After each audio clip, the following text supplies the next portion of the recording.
បងប្អូននេះសូមបង្ហាញបងប្អូនពីទុកស័យស័យផ្អែមទៅទាំងផ្អែម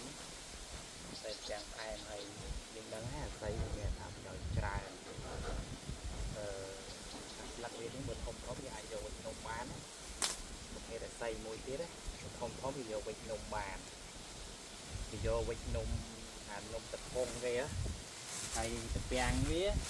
គឺគេយកស្លយកខយកធ្វើឲ្យបានច្រើនហើយយើងអាចដាំកន្លែងក្លុកកលៀតណាមួយទៅតាមផ្ទះរបស់បងប្អូនដើម្បីឲ្យមាន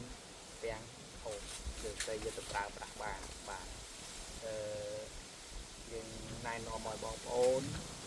យ៉ាងហោចណាស់ក៏មានអស័យទៅទាំងផ្អែមនេះមានមួយគុំនៅក្នុង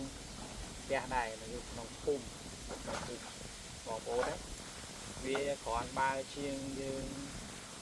ទៅទិញផ្សារដែរហើយអានេះគ្រប់ប្រាំងគ្រប់ភាសាតពាំងវាចេញមកគ្រប់ប្រាំងគ្រប់ភាសាទាំងអស់ឲ្យតែយើង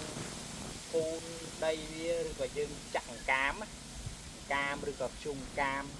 ដាក់នៅជុំវិញគល់ហើយយើងយកដីលុបពីមកដុសរហូតមកនេះ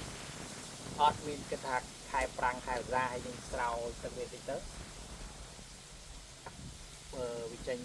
គ្រប់ពេលវេលាទាំងអស់ឲ្យតែយើងអាសាពូនគល់វាបាទហើយឥឡូវយើងចិត្តជុំហើយពេលច្រើនទៅវត្ត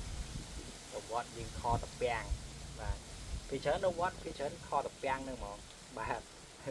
ហើយកុំភ្លេចចូលរួមទៅហូបខតពាំងនៅវត្តទាំងអស់គ្នាបាទសូមអរគុណ